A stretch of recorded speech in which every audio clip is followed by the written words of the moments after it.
តកតងនឹងកិច្ចព្រមព្រៀងសន្តិភាពអឺរ៉ង់និងអាមេរិកនៅតែលិចអណ្ដែតមិនដឹងចេញពេលណាឲ្យប្រកាសនៅឡើយទេបាទអញ្ចឹងយើងដឹងហើយគឺមកដល់ម៉ោងណាលោកត្រាំថាថ្ងៃអាទិត្យនេះដែលវាត្រូវចូលដល់ម៉ោងភ្លឺនៅស្រុកខ្មែរហើយថ្ងៃច័ន្ទហើយថ្ងៃអាទិត្យនេះគឺនឹងមានកិច្ចព្រមព្រៀងចុះហត្ថលេខាបញ្ចប់សង្គ្រាមនៅអ៊ីរ៉ង់ដោយព្រមព្រៀងគ្នារវាងអ៊ីរ៉ង់និង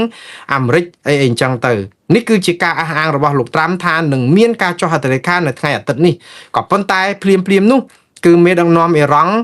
ក្រមយោធាអ៊ីរ៉ង់ក៏បានបញ្ជាក់ថាអត់មានការព្រមព្រៀងដើម្បីចុះហត្ថលេខានៅថ្ងៃអាទិត្យនេះទេប៉ុន្តែមេដឹកនាំអ៊ីរ៉ង់មិនទាត់ចោលថានឹងអាចមានកិច្ចព្រមព្រៀងមួយក្នុងពេលឆាប់នេះអញ្ចឹងអ្វីដែលអាមេរិកថាថ្ងៃនេះឬលោកត្រាំថាថ្ងៃនេះគឺវាអត់មានថ្ងៃនេះឬក៏យ៉ាងម៉េចយើងចាំមើលតាមហ្នឹងប៉ុន្តែក៏មានការអ្នកសម្របសម្រួលហ្នឹងគេថាអាចចុះហត្ថលេខាត្រឹម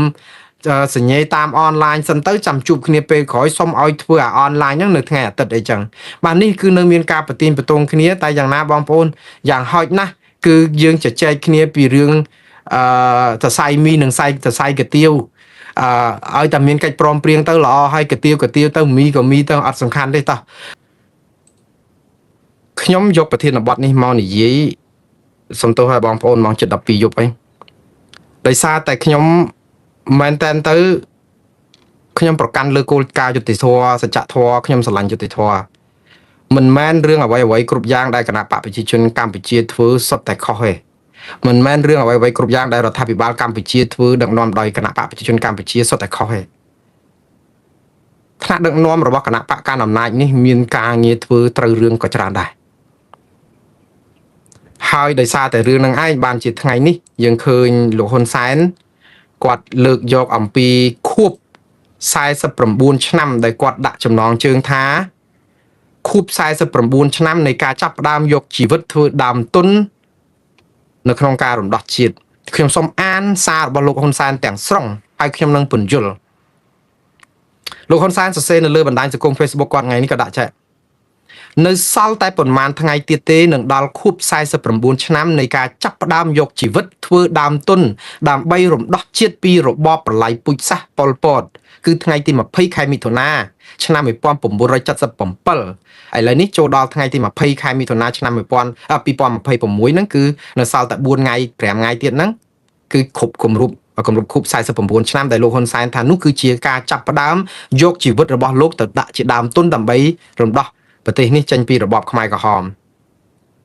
គាត់បន្តទៀតថាជីវិតរបស់ខ្ញុំនិងភរិយាពេលនោះជួបជាមួយគ្រោះថ្នាក់និងការលំបាកវេទនាខ្លាំងណាស់ដើម្បីរំលឹកដល់រឿងដ៏កំសត់នោះខ្ញុំសូមចាក់ផ្សាយចម្រៀងចំនួន7បទមកខ្ញុំអត់បានចាក់ទេលោកបងប្អូនទៅមើលចម្រៀងនៅក្នុង Facebook របស់លោកហ៊ុនសែនទៅចម្រៀង7បទនោះដែលលោកនិពន្ធដោយស្នាដៃផ្ទាល់របស់ខ្លួនគឺមានទី1ថ្ងៃស្អែកបែកគ្នាទី2សម្បត្តិផ្ដាំលាទី3ចាក់ចោលតនំចាស់ទី4ភ្លៀងធំនឹកប្តីយប់20មិថុនាទី5អាការៈប្រហារដួងចិត្តទី6ទឹកភ្នែកបែកគ្នានិងទី7ទឹកភ្នែកស្រក់ចូលចានបាយលោកបញ្ជាក់ចុងក្រោយថាចម្រៀងទាំង7បទនេះគ្របដណ្ដប់នៅព្រឹត្តិការណ៍ដែលបានកើតឡើងនៅរឿងឈឺចាប់ដែលមិនអាចបំភ្លេចបាននាពេលនោះចម្រៀងទាំង7បទនេះយកតាមលំនាំប្រពៃណីនិងច្រៀងដោយលោកឌៀបសុធានិងអ្នកនាងចម្រើនចរិយាតាមពិតបើយើងមើលពីប្រវត្តិសាស្ត្រឲ្យជាក់ស្ដែងគឺកម្ពុជាជាទូទៅប្រជាពលរដ្ឋខ្មែរច្រើនលានអ្នកមិនគួរភ្លេចគុណលោកហ៊ុនសែនទេតកតងនៅក្នុងការដែលក្នុងថ្ងៃទី20ខែមិថុនាឆ្នាំ1977បងប្អូនដឹងថាឆ្នាំហ្នឹងជាឆ្នាំអីទេឆ្នាំ1977ថ្ងៃ20ខែមិថុនាគឺជាឆ្នាំដែលរបបខ្មែរក្រហមកំពុងតែចាប់ផ្ដើមបោសសម្អាតផ្ទៃក្នុងព្រោះអាកាលពីដើមឆ្នាំ1975 17 មេសាមកឆ្នាំ75ខ្មែរក្រហមចូលគឺគាត់ចាប់ផ្ដើមសម្រិតសម្រាំងបោសសម្អាតទាហានសាធារណរដ្ឋខ្មែរអាដើមឆ្នាំហ្នឹងគឺចូលមកគឺបោសសម្អាតយកប្រជាពលរដ្ឋពីទីក្រុងយកទៅតាមស្រុកស្រែហេតុអីបានជាខ្មែរក្រហមជំលះប្រជាពលរដ្ឋចេញពីទីប្រជុំជនធំរួមទាំងទីក្រុងភ្នំពេញផងយកទៅស្រុកស្រែរឿងពីរដែលគួរឲ្យចាប់អារម្មណ៍ដែលមេខ្មែរក្រហមដូចលោកខៀវសំផននិងលោកនួនជាឆ្លើយក្នុងសាលាក្តីខ្មែរក្រហមខ្ញុំនៅចាំច្បាស់ដោយសារខ្ញុំបកប្រែឲ្យលោកទាំងពីរនៅក្នុងសវនាការពេលដែលគាត់ធ្វើសក្ខីកម្មនៅសាលាក្តីខ្មែរក្រហម លោកនួនជានិងលោកខៀវសំផនថ្លែងដូចគ្នាថាការដែលជំលះប្រជាពលរដ្ឋខ្មែរច្រើនលានអ្នកចេញពីទីក្រុងទាំងអស់ទៅទីជនបទទី1គឺដើម្បីទប់សុវត្ថិភាពប្រជាពលរដ្ឋពីការទម្លាក់គ្រាប់បែករបស់ពួកចក្រពត្តិអាមេរិកគេប្រើពាក្យចក្រពត្តិអាមេរិកអញ្ចឹងពួកអីសម័យហ្នឹងអាមេរិកសម័យលន់នល់អីហ្នឹងគឺគ្រាប់នៅធ្លាក់ច្រើនតម្រាំដល់ខ្មែរក្រហមមកហ្នឹងគឺមានការទម្លាក់គ្រាប់លើទាហានខ្មែរក្រហមអីហ្នឹងព្រោះទាហានលន់នល់នៅរងមាំចុងក្រោយហ្នឹងនៅទម្លាក់គ្រាប់អញ្ចឹងទៅគឺវាអាចទម្លាក់គ្រាប់ភាគច្រើនគឺទីក្រុងភ្នំពេញហ្នឹងហ្មងព្រោះមានទីប្រជុំជននិងមូលដ្ឋានធំរបស់ពួកខាងទាហានលន់នល់នៅហ្នឹងខ្មែរក្រហមក៏ទម្លាក់គ្នាទៅវិញទៅមកអូយខ្ទេចខ្ទីស្លាប់នៅច្រើនណាស់អញ្ចឹងហេតុផលក៏ថាចលះទៅដើម្បីកុំឲ្យប្រជាពលរដ្ឋត្រូវគ្រាប់ផ្លោងឲ្យទៅនៅស្រែស្រួលវាអត់មានគ្រាប់ផ្លោងទេទី2គាត់និយាយថាដើម្បី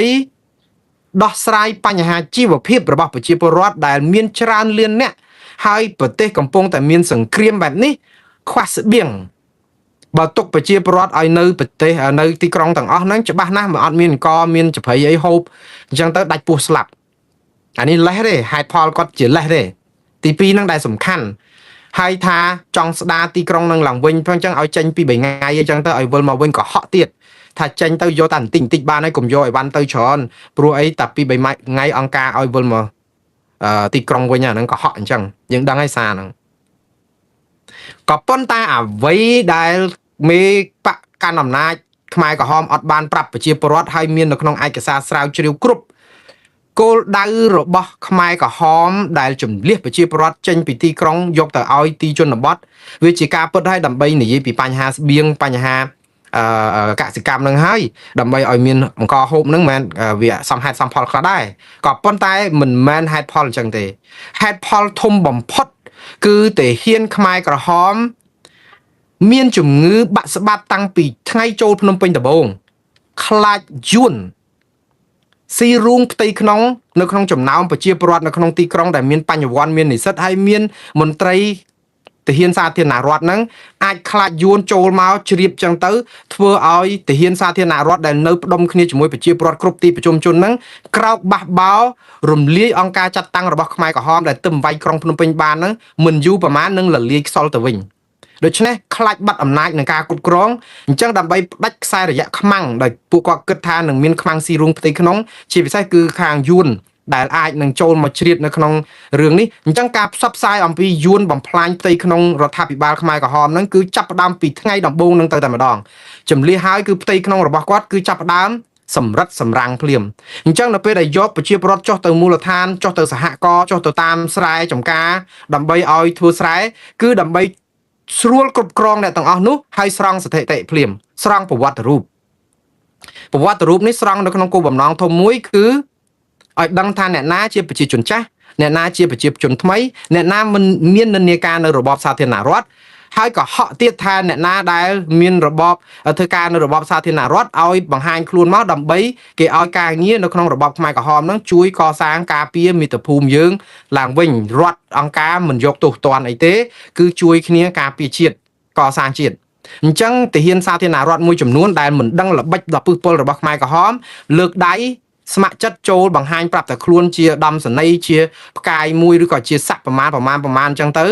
ហើយគេក៏នាំគ្នាដឹកឡើងឡានយកទៅសម្លាប់នៅទួលពោជ្រៃយ៉ាងរង្គាលអញ្ចឹងហើយបានជាសាលាក្តីខ្មែរក្រហមមានអង្គហេតុមួយគឺផ្ដន់ទីទោសខ្មែរក្រហមរឿងការសម្លាប់ទាហានសាធារណរដ្ឋដែលដឹកទៅទាំងឡានយកទៅចាក់សម្លាប់ចោលនៅបាញ់សម្លាប់ចោលនៅទួលពោជ្រៃអង្គហេតុនេះមានទាំងអស់នៅក្នុងសារក្រមរបស់សាលាក្តីខ្មែរក្រហមអាហ្នឹងដំបូងគឺគេសម្រិតសម្រាំងមនុស្សក្រៅជួបៈគឺទាហានសាធារណរដ្ឋហ្នឹងដល់តែពេលសម្លាប់បានពាយនៅក្នុងប្រមាណប្រហែលជាដើមឆ្នាំ1975ដល់ចុងឆ្នាំ1975ហ្នឹងគឺទាហានសាធារណរដ្ឋហ្នឹងខ្លាយជាមុខគោលដៅសម្រិតសម្រាំងស្លាប់អស់រង្គាលដល់តែចាប់ដើមឆ្នាំ76គឺសម្រិតសម្រាំងប្រជាជនថ្មីអ្នកមកពីភ្នំពេញគឺថាឲ្យតែអ្នកមកពីភ្នំពេញហ្នឹងគឺសាច់សអីដូចកូនចិនកូនអីហ្នឹងត្រូវគេសង្ស័យជាយួនទៀតព្រោះគេពាក់មនោគមវិជ្ជាថាយួនកំពុងតែបំផ្លិចបំផ្លាញធ្វើវិធានសនាអីចូលបំផ្លាញរបបខ្មែរក្រហមហ្នឹងដល់អញ្ចឹងទៅអ្នកសអ្នកអីខ្មែរក្រោមខ្មែរអីហ្នឹងចាប់យកទៅសម្លាប់ ដោយទាំងប្រជាប្រដ្ឋនិយាយទៅប្រជាជនថ្មីដែលជាប្រជាជនពីម្ពិញពីអីទីក្រុងផ្សេងហ្នឹងគឺស្លាប់រង្គាលសាច់តែអង្គការសម្លាប់សែនចិត្តយល់លេះគ្រប់យ៉ាងបង្អត់អាហារផងសម្លាប់ផងដល់ឆ្នាំ1977និយាយទៅដើមឆ្នាំ1976ហ្នឹងគឺនៅតែសម្លាប់ប្រជាជនថ្មីនឹងច្រើនអញ្ចឹងសម្លាប់អត់អស់ទេតែស្បើយទៅហើយព្រោះច្រើនសែនអ្នកណាស់ដែលស្លាប់ចូលដល់ឆ្នាំពាក់កណ្ដាលឆ្នាំ1977គឺការបោះសម្អាតផ្ទៃក្នុងជួរកម្មាភិបាលខ្មែរក្រហមនៅពេលនោះហើយដែលជួរកម្មាភិបាលខ្មែរក្រហមមានទាំងលោកហ៊ុនសែនសៅភឹមកុយធួនអីផងបើសិនជាមិនកិច្ចខ្លួនឬក៏មិនត្រូវស្លាប់គេចាប់ខ្លួនឬក៏កិច្ចខ្លួនមានតែប៉ុណ្្នឹងឯងអត់មានអីរួចខ្លួនទេព្រោះខ្មែរក្រហមចាប់ផ្ដើមសម្លាប់ផ្ទៃក្នុងសង្ស័យថាយួនចូលក្នុងជ្រៀតនៅក្នុងហ្នឹងអញ្ចឹងហើយបានជាលោកហ៊ុនសែនចេញទៅទិសខេត្តកំពង់ចាមទៅកសាងរណសេរី2ធ្នូជាមួយលោកហេងសំរិននិងលោកជាស៊ីម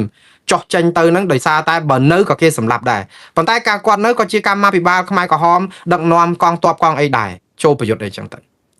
អញ្ចឹងប្រវត្តិរបស់លោកលោកហ៊ុនសែននេះគឺគាត់ក៏រត់ចោលស្រុកដែរដើម្បីបានសុវត្ថិភាពរួចពីការធ្វើទុកបុកម្នេញហើយទៅប្រមូលកងទ័ពវៀតណាមនឹងមកដើម្បីចូលវាយរំដោះកម្ពុជាការក៏ចូលតស៊ូរំដោះចៃហ្នឹងរហូតតតែឆ្នាំ79ហ្នឹងទៅថ្ងៃ7មករាឆ្នាំ79ហ្នឹងបានមកខ្មែរក្រហមមកដែលមានកងទ័ពវៀតណាមប្រមាណ100,000នាក់គឺជិត100000នាក់ហ្នឹងដោយកងទ័ពរណសេរីដែលដឹកនាំដោយលោកហេងសំរិនលោកហ៊ុនសែននឹងអីហ្នឹងក៏បានដេញទ័ពខ្មែរក្រហមខ្ចាត់ខ្ចាយតាមពិតទ័ពខ្មែរក្រហមទុនដៃឲ្យព្រោះសម្លាប់ផ្ទៃក្នុងចិត្តរលាយហើយគាត់ថាវាមិនរលាយលឿនដោយអ្វីដែលលោកហ៊ុនសែនទៅហៅទាហានវៀតណាមមកជួយវាយនេះគឺជាគណូបការៈសម្រាប់ប្រជាពលរដ្ឋខ្មែរច្រើនណាស់ដែលមិនអាចភ្លេចគុណលោកហ៊ុនសែនបានទេមិនចឹងយើងដឹងថាលោកហ៊ុនសែនអតីតជាកម្មាភិបាលខ្មែរក្រហមប៉ុន្តែគាត់ក៏คล้ายទៅជាជនរងគ្រោះនៃរបបខ្មែរក្រហមដែលតាមទូទុកបុកម្នេញគាត់ដែរឲ្យទៅបដូរផ្ដាច់ដើម្បីយកទាហានវៀតណាមមករំដោះប្រជាពលរដ្ឋខ្មែរដឹងគុណលោកគ្មានអីខកឆ្គងទេហើយនេះគឺជាគណូបការៈរបស់ថ្នាក់ដឹកនាំខ្មែរក្រហមអតីតកម្មាភិបាលខ្មែរក្រហមដែលផ្ដាច់ខ្លួនហើយសុកចិត្តនាំគ្នាមករំដោះដឹងខ្លួនថាខ្មែរក្រហមជាអង្គការចាត់តាំងបំផ្លាញទេអញ្ចឹងទៅក៏មករំដោះទៅប្រជាពលរដ្ឋដឹងគុណគាត់តាមពិតគណូបការៈនេះគឺមានច្រើនមានល្អមានអី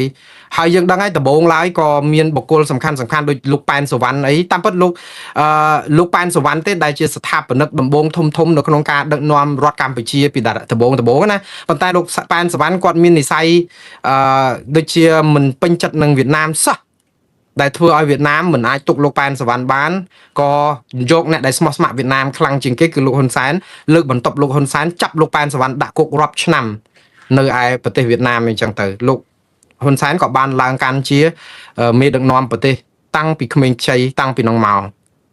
ហើយចុងក្រោយគឺដោយសារតែនយោបាយឈ្នះរបស់កម្ពុជានេះគឺមានការធ្វើសមារណកម្មធំមួយក្នុងកំឡុងឆ្នាំ1997ដែលពេលនោះមានរដ្ឋបហាធំមួយរំលាយគណៈបកហ៊ុនស៊ិនប៉ិចដែលឆ្លោះគ្នាបាញ់គ្នាកដាលទីក្រុងដែលក្រុមរបស់នរោត្តមប្របាទនរោត្តមរណរិទ្ធនៅព្រះអង្គចាស់នរោត្តមរណរិទ្ធនោះក៏ស្លាប់ទាហានស្លាប់ឧត្តមសេនីយ៍ក្នុងជួរហ៊ុនស៊ិនប៉ិចនឹងយ៉ាងច្រើនសន្ធឹកខ្មែរក្រហមចាប់ផ្ដើមដឹងខ្លួនថាអស់មានកម្លាំងអីរឹងមាំហើយកាន់តែខ្សោយទៅក៏សុកចិត្តចោះចូលជាមួយនឹងរដ្ឋាភិបាលដែលពេលនោះរដ្ឋាភិបាលសន្យាឲ្យទូនីតិ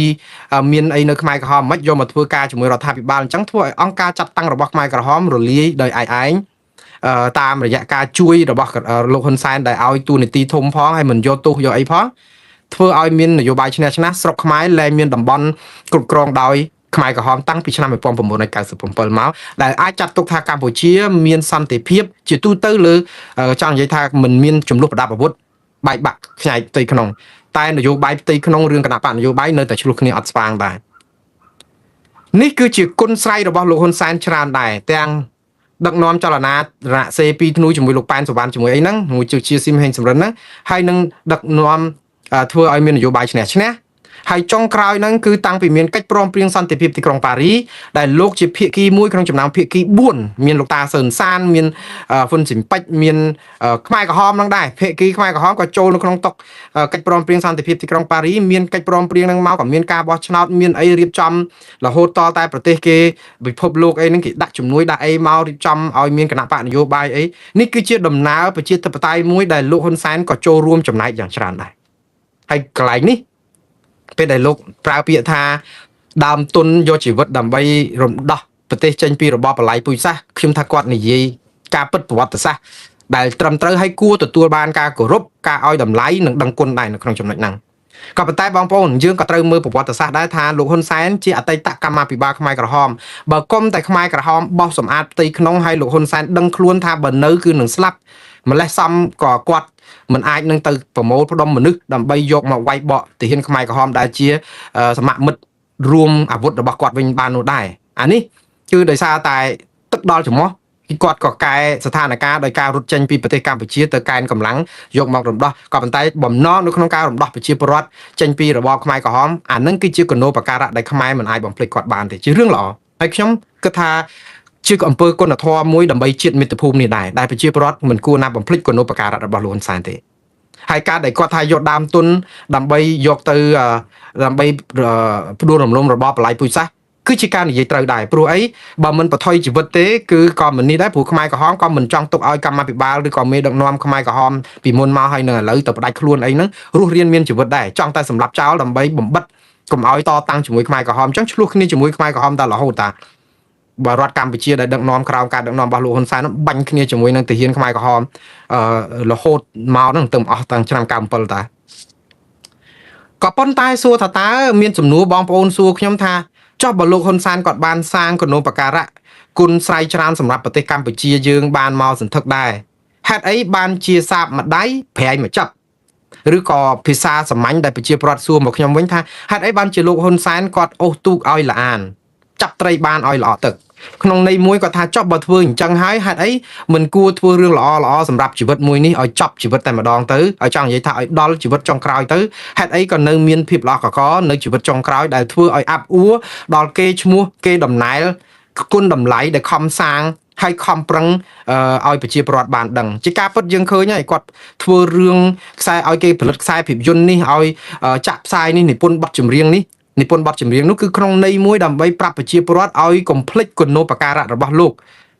តាមពិតជាការល្អហើយវិធីនៅក្នុងការឲ្យប្រជាពលរដ្ឋរំលឹកហ្នឹងគឺធ្វើរឿងខ្សែភាពយន្តចម្រៀងតាមនីតិសាធារណៈឬក៏ឲ្យអ្នកសង្ឃសនឹកហ្នឹងដើរផ្សព្វផ្សាយពីគុណូបការៈរបស់ថ្នាក់ដឹកនាំជាមនុស្សដ៏អស្ចារ្យប៉ុន្តែកុំឲ្យជ្រុលពេកខ្ញុំសូមសនំពរដល់លោកហ៊ុនសែននិងលោកហ៊ុនម៉ាណែតនិងគណៈបកប្រជាជនកម្ពុជាដែរអស់លោកមើលមន្ត្រីខុសសណ្ដឹករបស់អស់លោកផងពេលខ្លះវាទលាន់ណាស់ថ្ងៃមុនហ្នឹងគឺពេលដែលថៃវាយយកយើងអស់62កន្លែងមានមន្ត្រីណាមួយហ្នឹងមកសរសើរពីវីរភាពដ៏អស្ចារ្យរបស់ថ្នាក់ដឹកនាំកម្ពុជាដែលការពារថែទាំដែនអធិបតេយ្យកម្ពុជាយើងកុំឲ្យបាត់មួយចំអាមណាទៅបរទេសឈ្លានពានអាហ្នឹងបើនិយាយមុនថៃវាយយក62កន្លែងអត់សូវអីទេដល់ពេលថៃវាយអញ្ចឹងហើយយើងនិយាយអញ្ចឹងវាគិតទលាន់ណាបងប្អូនហើយខ្ញុំសូមឲ្យមន្ត្រីទាំងអស់នោះចេះខ្មាស់ខ្លួនឯងផងអស់លោកសរសើរមេខ្លួនឯងបែបនេះគឺអស់លោកសរសើរឲ្យមេស្លាប់អត់បង្អាប់ឲ្យមេរស់ទេហើយខ្ញុំជឿថាអស់លោកក៏ដេកលក់សម្រាននៅពេលរាត្រីហ្នឹងក៏ប្រហែលជាមិនលងលក់អីប្រមាណដែរព្រោះអីនិយាយលើកជើងពេកស្ដាប់ទៅដូចជាធ្វើបាបមេខ្លួនឯងវិញហ្នឹងវាគេក្អួតគេស្ដាប់ទៅហើយយើងអត់ចេះតលន់ទេចាហើយអត់ចេះប្រាប់គ្នាឯងទេថាណែបើជ្រុលទៅសរសើរលើកជើងកុំធ្ងន់ពេកលើកដល់ខ្ពស់មេអញ្ចឹងធ្លាក់មកបាក់ងាប់ហើយយើងគួរឲ្យមានភាពដូចថាសិលធម៌ថ្លៃថ្នូរឲ្យមានកណ្ដាលអីតែតសើរបៀបបញ្ចោតសើរបៀបឌឺហើយចិត្តតែលេបចូលដែរខ្ញុំឆ្ងល់ដែរគណៈបកប្រជាជនកម្ពុជាហ្នឹងក៏លេបចូលដែរហើយដល់ពេលហើយដូចដកឲ្យដងដាវទៅគណៈបកប្រឆាំងគេយកទៅរិះគន់ដល់ពេលគេរិះគន់ទៅរករឿងគណៈបកប្រឆាំងទៅទើសគ្រប់យ៉ាងតែខ្លួនឯងអត់ធ្វើឲ្យបាត់ទើសទេខ្ញុំនិយាយយកតែប៉ុននេះបាទឥឡូវដោយសារបងប្អូនមានសំណួរបែបហ្នឹងខ្ញុំក៏យល់ស្របដែរខ្ញុំនៅតែគិតថាយើងមិនអាចនឹងយកប៉មលីក្រូចបានដែរចង់និយាយថាទង្វើល្អយើងគួរសរសើរនៃការធ្វើល្អខំប្រឹងតស៊ូពុះពៀពលីគ្រប់បែបយ៉ាងចុះហេតុអីបានជាលោកហ៊ុនសែនធ្វើមួយជីវិតរបស់លោកទៅហើយ49ឆ្នាំណាបងប្អូនស្មើនឹងអាយុរបស់ខ្ញុំ50ឆ្នាំអញ្ចឹងគាត់តស៊ូដើម្បីជាតិនេះ49ឆ្នាំចុះហេតុអីបានជាមកដល់ចុងក្រោយនៃជីវិតរបស់គាត់ហ្នឹងធ្វើឲ្យអ្វីដែលគាត់ខំកសាងហ្នឹងវាចាប់ផ្ដើមទៅជាអាប់អួរហើយคล้ายទៅជាមនុស្សដែលគេនាំគ្នារិះគន់ទៅវិញម៉ោងហ្នឹងគួរតែសង់ស្ទូបអរគុណរំលឹកគណោបការៈតជំនាន់ថានេះគឺជាវីរបុរសខ្មែរអីអញ្ចឹង តែហេតុអីបានជាចុងក្រោយហ្នឹងធ្វើឲ្យคล้ายទៅជាបៃតាងើបមួយវាយមួយម្ចាស់គុកឬក៏អ្នកដែលមានសម្ដីអសរោះអាមឹងដូចថាអីចឹងคล้ายទៅជាតួអង្គហិង្សា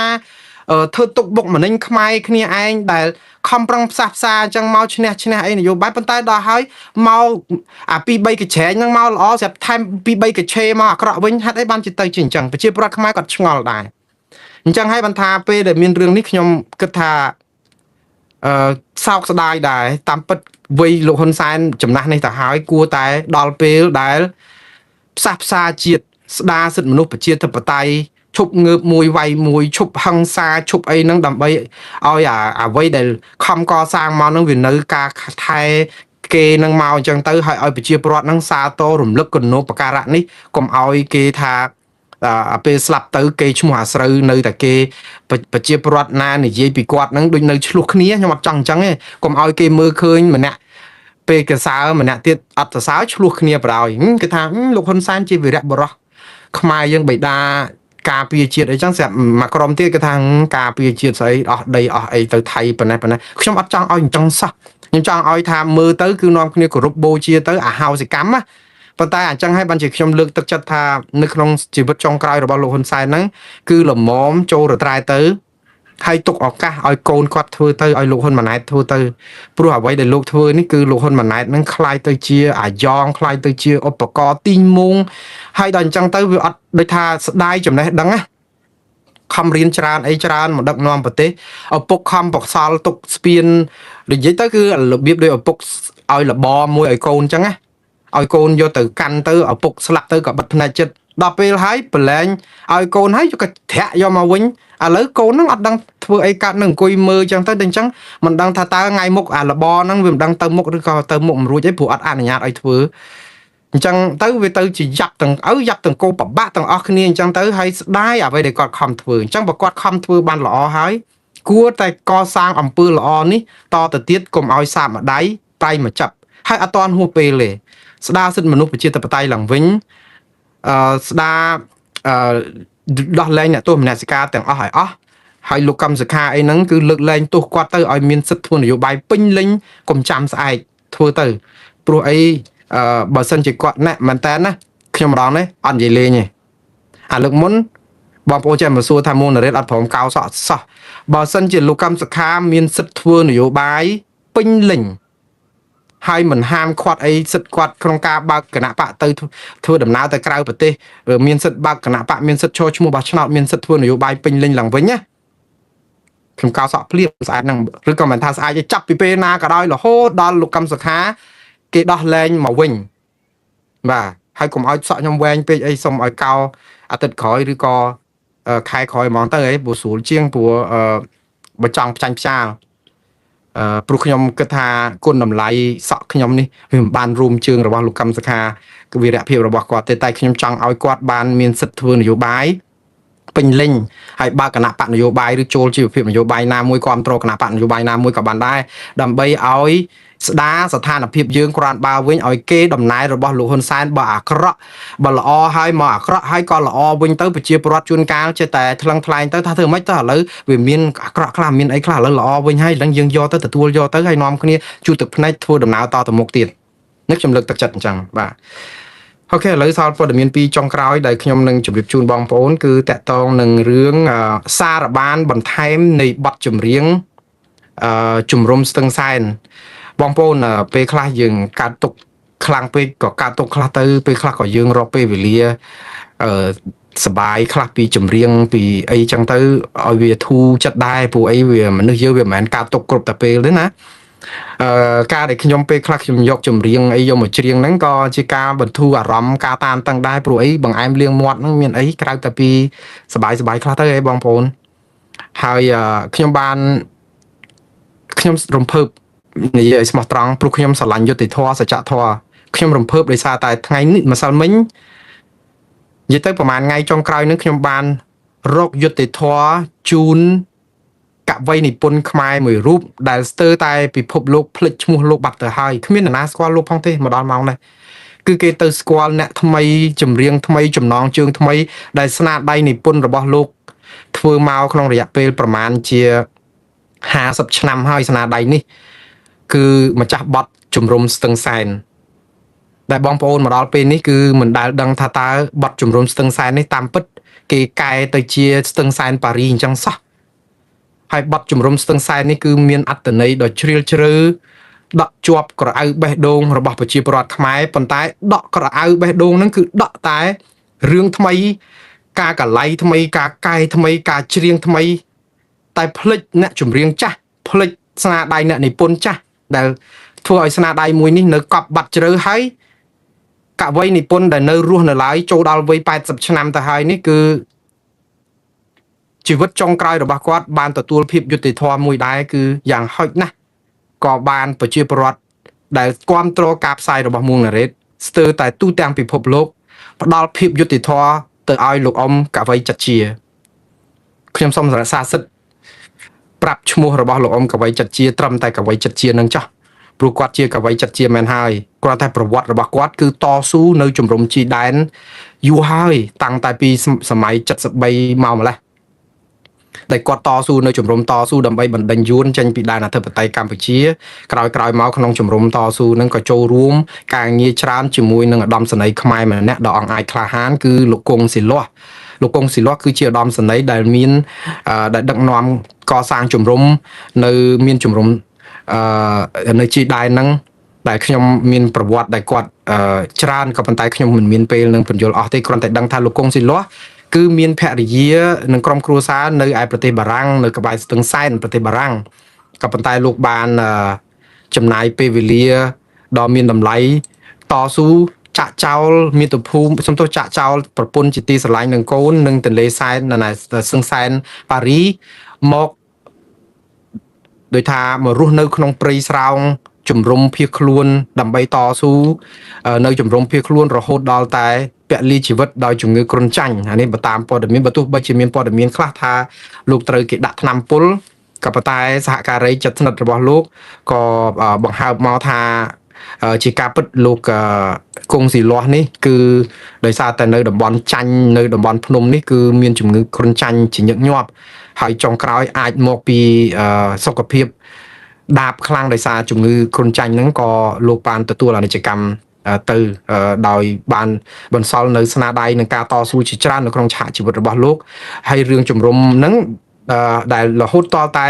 បានធ្វើការឬក៏ជួបគ្នាជាមួយនឹងកវីចត្យារបស់យើងដែលជាម្ចាស់បទជំរំស្ទឹងសែនតាមពិតមនុស្សចំណិតរបស់អ្នកដែលស្គាល់ជំរំស្ទឹងរឿងប្រវត្តិនៃជំរំស្ទឹងសែនឬក៏គេដូរចំណងជើងមកជាស្ទឹងសែនប៉ារីនេះ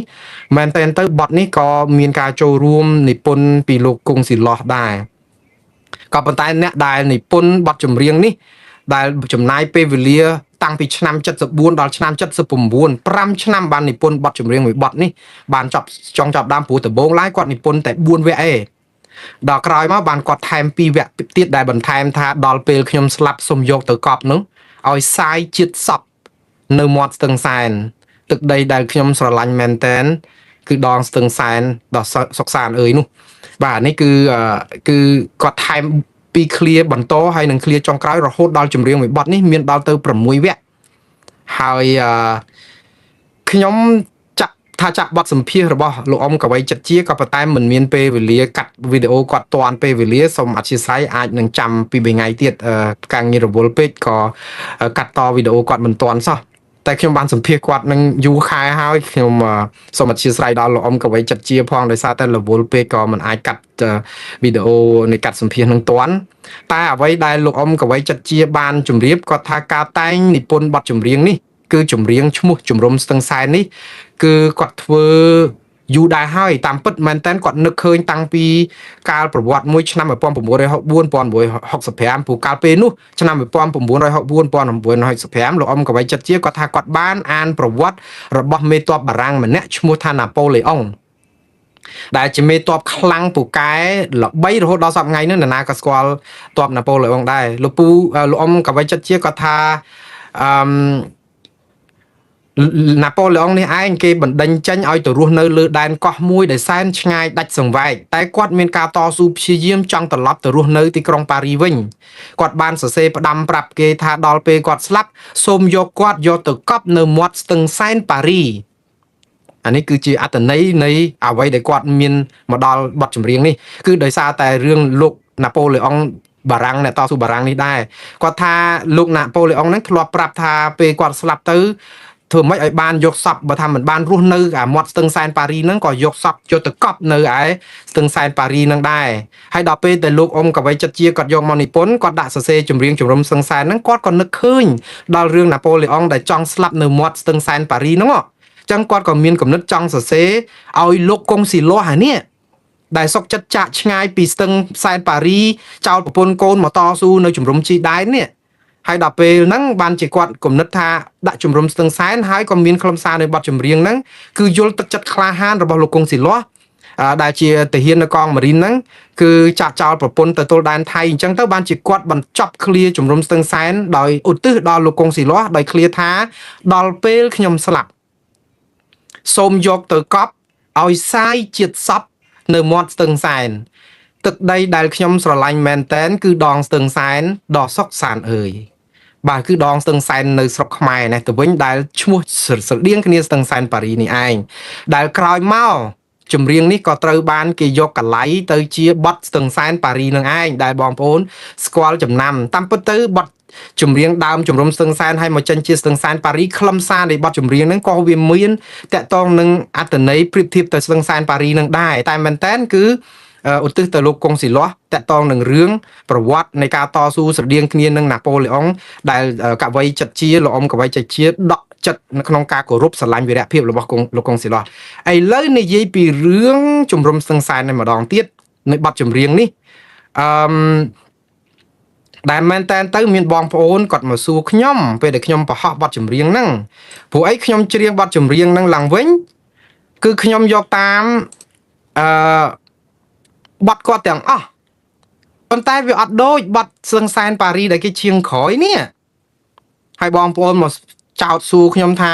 ហេតុអីបានជាច្រៀងចម្រៀងមួយបទនេះធ្វើឲ្យបាត់ប្រូលដើមគេអស់រលីងចេះគាត់ចោទខ្ញុំថាច្រៀងខុសប្រូលដើមគេតាមពិតអ្នកដែលអត់ដែលឮប្រូលដើមនេះទំនុកច្រៀងដើមនេះដល់តែពេលយើងយកអាទំនុកដើមមកវាទៅជាអារបស់คล้ายៗនេះគេស្គាល់ថាជារបស់ពិតដល់យកអារបស់ពិតមកគេថារបស់ពិតคล้ายៗទៅវិញណាវាចេះចឹងបានថាខ្ញុំសប្បាយចិត្តត្រង់ថាយ៉ាងហោចណាស់ក៏បានផ្ដល់យុត្តិធម៌ដល់ម្ចាស់ពិតហើយរបស់คล้ายៗហ្នឹងគឺគេស្គាល់ជាទូទៅចឹងតច្រៀងក៏ច្រៀងអត់ត្រូវដែរច្រៀងតាមតែរបស់คล้ายៗហ្នឹងគេខ្ញុំទៅខាត់គេកើតអីបើគេច្រៀងសំបីតាឃ្លារបស់លោកកវីចិត្តជាសរសេរថាដល់ពេលខ្ញុំស្លាប់សូមយកទៅកប់ចម្រៀងថ្មីហ្នឹងគេថាបើពេលខ្ញុំស្លាប់ដែលមានដែរនៅក្នុងភាសាខ្មែរបើពេលខ្ញុំស្លាប់មកកែឲ្យត្រូវបន្តិចទៅក៏មិនអីមនុស្សយើងរស់ដល់មួយជីវិតមែនបានប្រើពាក្យបើពេលខ្ញុំស្លាប់ហ្នឹងព្រោះក្នុងភាសាខ្មែរពាក្យជាលក្ខខណ្ឌបែបនេះគេមិនដែលប្រើជាមួយនឹងការស្លាប់ទេព្រោះការស្លាប់គឺមានពេលកំណត់អ្នកណាក៏អាចអត់អាចហាមឃាត់មិនឲ្យស្លាប់ដែរអត់មានបើពេលខ្ញុំស្លាប់ទេ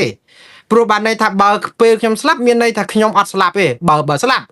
អញ្ចឹងបើខ្ញុំអត់ស្លាប់ខ្ញុំរស់នៅមួយជីវិតចឹងហ្មងអញ្ចឹងហ៎ម៉ែរស់នៅអមតៈតអសក់តអីចឹងអាយុ5000ឆ្នាំហ្មងហ៎ម៉េចអញ្ចឹងក្នុងន័យហ្នឹងយកទៅកន្លែងហ្នឹងក៏ខុសកន្លែងហ្នឹងដែរខុសអាន័យដើមគេហ្នឹងយើងទៅប្រើពាក្យបើពេលខ្ញុំស្លាប់តាមពិតគឺដល់ពេលខ្ញុំស្លាប់ខ្ញុំត្រូវតែស្លាប់ទេក្នុងថ្ងៃណាមួយគឺអត់មានខ្ញុំហាមគេបានទេអញ្ចឹងវាសមស្របដល់ពេលខ្ញុំច្រៀងថាដល់ពេលខ្ញុំស្លាប់គាត់ថាខុសប្រូលគេបើពេលខ្ញុំស្លាប់ហើយបើពេលខ្ញុំស្លាប់នោះក៏ខុសអាន័យខ្មែរហ្នឹងក៏តែមិនត្រូវដែរព្រោះគ្មានអ្នកណាតែហាមគាត់ដាក់លក្ខខណ្ឌថាបើគ្មានពេលខ្ញុំស្លាប់នឹងកើតទេវាត្រូវតែដល់ពេលខ្ញុំស្លាប់កាលណាខ្ញុំស្លាប់អីចឹងទៅព្រោះបើហ្នឹងគឺដាក់លក្ខខណ្ឌថាខ្ញុំមិនស្លាប់ទេណាតែបើស្លាប់អាហ្នឹងវាខុសន័យខ្មែរបាត់ទៅហើយមួយទៀតគឺភូមិកោះភូមិគោអីចឹងទៅអ្នកច្រៀងថ្មីគេដាក់ភូមិគោកភូមិគង់ឯណាចឹងទៅវល់ក្បងពេញទឹកពេញដីហើយខ្ញុំក៏មិនដឹងដែរតែខ្ញុំក៏រក្សាសិទ្ធិច្រៀងតាមចម្រៀងដើមចឹងទៅដើម្បីឲ្យបងប្អូនបានយល់អំពីសារបានបាទសារបាននេះគឺជាភាសា ខ្មែរដែលយើងចង់និយាយអំពីប្រវត្តិនៃដើមហេតុដែលធ្វើអ្វីឲ្យកើតឡើងសារបានឬក៏សាវតាខ្មែរយើងហៅសាវតាក៏បានសាវតាហ្នឹងមិនមែនទៅមកពីពាក្យពេញពងសាវតាទេគឺសាវតាហ្នឹងគឺបានន័យថាវាជាដំណើរឆ្លងចុះការវិវត្តអីមួយផ្លាស់ប្ដូរពីអ្វីមួយមកអ្វីមួយទៀតហ្នឹងគឺជាសាវតាគឺជាប្រវត្តិតាមពិតប្រវត្តិពាក្យខ្មែរហ្នឹងគឺប្រវត្តិទេយើងសរសេរបវតជាងតស្អីតែប្រវត្តិប៉ុន្តែយើងអានជាប្រវត្តិចឹងគឺយើងប្រវត្តិហ្នឹងគឺវាមានប្រវត្តិសាស្ត្រនិងប្រវត្តិរូបតែឥឡូវបងប្អូនស្គាល់ប្រវត្តិសាវតាសារបាននៃបទជំរំស្ទឹងសែនហើយអ្នកដែលច្រៀងចម្រៀងនេះមុនគេចម្រៀងនេះច្រៀងច្រើនអ្នកណាស់បងប្អូនប៉ុន្តែអត់ដែលដឹងថាអ្នកណាច្រៀងមុនគេទេខ្ញុំស្រាវជ្រាវចុងក្រោយទៅបានបងលោកពូម្នាក់នៅឯរដ្ឋ Connecticut សហរដ្ឋអាមេរិកនេះឈ្មោះមួងសំអាតគាត់ត្រូវជាបងប្អូនត្រូវជាមាខាងសាច់ខាងឪពុករបស់ខ្ញុំហើយលោកពូមួងសំអាតនេះគឺគាត់ធ្លាប់ធ្វើការនៅជំរំតស៊ូជាមួយលោកអ៊ំកវីចាត់ជាហើយគាត់នៅសល់ខ្សែអត្ថចម្រៀងហ្នឹងដែលចម្រៀងដែលខ្ញុំចែកជូនបងប្អូនចាក់ផ្សាយពីម្សិលមិញ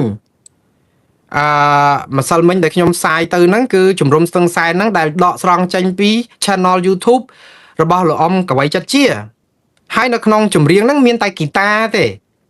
ហើយមានអ្នកចម្រៀងស្រីម្នាក់ដែលស្រែកច្រៀងគឺជាសំនៀងរបស់យុវតីវ័យក្មេងអាចអាយុ13ទៅ16ឆ្នាំសូម្បីតែលោកអ៊ំកវីចាត់ជាក៏ដាក់ឈ្មោះឲ្យអ្នកចម្រៀងរូបនេះអាចនឹងមានការឆក់ល្វែងដែរព្រោះអីគាត់ដាក់ថាជាលោកស្រីឆោមច្រវិនជាអ្នកច្រៀងណាក៏ប៉ុន្តែលោកមួងសំអាតដែលលោកបានបញ្ជាក់ប្រាប់ខ្ញុំពេលដែលខ្ញុំសម្ភាសលោកដើម្បីតាមដានប្រវត្តិនេះគឺគាត់បានប្រាប់ថាខ្សែអត្ថសំឡេងដែលយកផ្ដល់ជូនទៅលោកអ៊ំកវីចាត់ជាដែលលោកអ៊ំកវីចាត់ជាយកទៅបង្ហោះលើ YouTube ឲ្យខ្ញុំចែកផ្សាយឲ្យមានតែសំឡេងហ្គីតាហើយមានសំឡេងនារីម្នាក់ច្រៀងហ្នឹងចម្រៀងនោះមិនមែនជាសំឡេងរបស់លោកស្រីឆោមច្រវិនទេគឺជាសំនៀងដើមរបស់លោកស្រីច័ន្ទថនបាទឈ្មោះដើមតកូលគាត់មិនចាំទេគ្រាន់តែលោកពូមួងសំអាតបញ្ជាក់ថាអ្នកចម្រៀងដែលច្រៀងបទជំរំស្ទឹងសែនដំបូងគេបំផុតហើយមានថតជាខ្សែអត្ថហើយមានតែសំឡេងហ្គីតាហ្នឹងគឺជាលោកស្រីច័ន្ទថនដែលសប្ងៃកំពុងតែរស់នៅសហរដ្ឋអាមេរិកខ្ញុំបើសិនជាលោកស្រីច័ន្ទថនលោកយាយឲ្យមកដល់ម៉ោងនេះហ៎អ្នកមីងឬលោកអ៊ំលោកយាយហ្នឹងបើសិនជាបានឮដឹងថាជាម្ចាស់សំនៀងហើយសុំតាក់ទងនៅក្នុង Facebook របស់ខ្ញុំមកខ្ញុំចង់ទៅសម្ភាសដើម្បីស្គាល់ពីប្រវត្តិសាវតានៃបទចម្រៀងនឹងបន្តិចដែលបានច្រៀងបទចម្រៀងជំរំស្ទឹងសែនរបស់លោកអ៊ំកវីចាត់ជានោះកាលនឹងច្រៀងតែហ្គីតាសោះពីរោះលងលួចប៉ុណ្ណឹងហើយចុះទម្រាំច្រៀងមានអកេសមានវង់ភ្លេងក៏ប៉ុន្តែអ្នកដែលច្រៀងចម្រៀងនឹងលើកទី2ក្រោយពីលោកស្រីច័ន្ទថនហ្នឹងគឺលោកស្រីឆោមច្រវិននៅម្ដុំឆ្នាំ1979តែត្រឹមហ្នឹងបើតាមលោកមួងសំអាតថាលោកស្រីឆោមច្រវិនបានច្រៀងបទនេះក្នុងវង់តន្ត្រីទៀតផងមានភ្លេងមានអីត្រឹមត្រូវមានស្គរមានអីចឹងក៏ប៉ុន្តែជាអកុសលសំឡេងរបស់លោកស្រីឆោមច្រវិនដែលច្រៀងបទជំរំស្ទឹងសែននេះរកខ្សែអត្ថចម្រៀងមិនឃើញទេអញ្ចឹងនៅសល់តែខ្សែអត្ថចម្រៀងរបស់លោកស្រីច័ន្ទថនដែលច្រៀងបទនេះមុនគេអញ្ចឹងអ្នកចម្រៀងដំបូងច្រៀងបទជំរំស្ទឹងសែនគឺលោកស្រីច័ន្ទថនក្រោយមកគឺលោកស្រីឆោមច្រវិនក៏ប៉ុន្តែចាប់ពីដើមឆ្នាំ80មកស្រាប់តែលេចឈ្មោះលោកស្រីសូសវឿនដែលកាលហ្នឹងគាត់ទៅស្រុកខ្មែរមានពិភពតន្ត្រីអីមួយមហោស្រពតន្ត្រីគាត់យកបទស្ទឹងសែនសំទោសជំរំស្ទឹងសែននេះយកទៅច្រៀងហើយគេស្គាល់ថាជាស្ទឹងសែនប៉ារីតាំងពីនោះមកតែម្ដងអញ្ចឹងអ្នកដែលចាំជាងគេក្រោយមកគឺចាំថាលោកស្រីសូសវឿនគឺជាម្ចាស់បទស្ទឹងសែនប៉ារីឬក៏ជំរំស្ទឹងសែននេះហើយថារហូតដល់មានអ្នកខ្លះច្រឡំថាលោកស្រីសូសវឿនជាអ្នកនិពន្ធចម្រៀងបទនេះទៀតផងមិនមែនទេគឺអ្នកនិពន្ធគឺលោកអ៊ំកវីចាត់ជាច្រៀងដំបូងលោកស្រីច័ន្ទថនច្រៀងទី2លោកស្រីឆោមច្រវិនទី3ដែលគេស្គាល់ចាំរហូតតតែដឹងបទជំរំស្ទឹងសែននេះคล้ายទៅជាស្ទឹងសែនប៉ារីហ្នឹងគឺចាប់ពីចំនួនលោកស្រីសូសវឿនមកទេហើយអាប៉ារ៉ូលអីហ្នឹងក៏មានការប្រែប្រួលឃ្លីងឃ្លោងអីហ្នឹងហើយប្រជាពលរដ្ឋចាប់ផ្ដើមស្គាល់បទស្ទឹងសែនប៉ារីបទចម្រៀងដើមហ្នឹងតាំងពីហ្នឹងមករហូតទៅអញ្ចឹងមកដល់ម៉ោងណា គឺខ្ញុំអាចបកស្រាយបានត្រឹមតែប៉ុណ្្នឹងទេចម្រៀងនេះគឺមានច្រៀងច្រើនគ្នាពីមុនមកប៉ុន្តែអ្នកដែលយើងដឹងថាល្បីហើយគេចាំស្គាល់ច្បាស់ជាងគេគឺលោកស្រីសូសវឿនដែលច្រៀងបទនេះដាក់ចំណងជើងថាស្ទឹងសែនប៉ារីតែម្ចាស់ដើមនៅរស់គឺបទជំរុំស្ទឹងសែនហើយមកដល់ម៉ោងណាការរកកម្រៃបានពីបទស្ទឹងសែនប៉ារីដែលគេដូរហ្នឹងឬក៏ជំរុំស្ទឹងសែនហ្នឹងលោកអ៊ុំកវីចិត្តជាអត់បានកម្រៃអ្វីសំបីតែមួយកាក់មួយសេនហើយមិនត្រឹមតែប៉ុណ្ណឹងត្រូវបានគេលុបបំបត្តិស្នាដៃគាត់រហូតតតែលុបចំណងជើងចាស់ចោលអាចជំរុំស្ទឹងសែនហ្នឹងបាត់ឈឹងអញ្ចឹងខ្ញុំមានកិត្តិយសនិងសប្បាយរីករាយដោយផ្ដល់ជាយុត្តិធម៌ចុងក្រោយមួយសម្រាប់ដង្ហើមចុងក្រោយរបស់លោកអ៊ុំកវីចិត្តជាតកតងនឹងស្នាដៃជំរុំស្ទឹងសែននេះបាទហើយនឹងនៅជឿថាការបកស្រាយខ្ញុំប៉ុណ្ណេះនឹងធ្វើឲ្យបងប្អូននៅចងចាំក្នុងចិត្តថាឲ្យតែលឺបទស្ទឹងសែនប៉ារីបងប្អូននឹងចាំថាអូបទនេះបទលោកអ៊ុំកវីចិត្តជាតាគឺម្ចាស់បទជំរុំស្ទឹងសែននេះឯងដែលពីដើមឡើយដែលគេដូរហើយខ្លឹមសារនៃបទចម្រៀងទាំងស្រុងសុំទៅមើលនៅក្នុង YouTube Channel របស់លោកអ៊ុំកវីចិត្តជាហ្នឹងឬក៏មើលទៅអ្វីដែលខ្ញុំច្រៀងឡើងវិញនេះគឺជាសំនៀងដើមទាំងស្រុងទាំងពាក្យពេចន៍ឃ្លោងឃ្លាគ្រប់ម៉ាត់ទាំងអស់ទាំង6វគ្គដោយឥតមានធ្វើតាមស្ទឹងសែនប៉ារីទេគឺធ្វើតាមជំរុំស្ទឹងសែនដែលជាបទរបស់ម្ចាស់ដើមបាទខ្ញុំសូមស្លេះការផ្សាយរបស់ខ្ញុំតាក់ទងនឹងរឿងជំរុំស្ទឹងសែនប៉ុណ្ណេះហើយ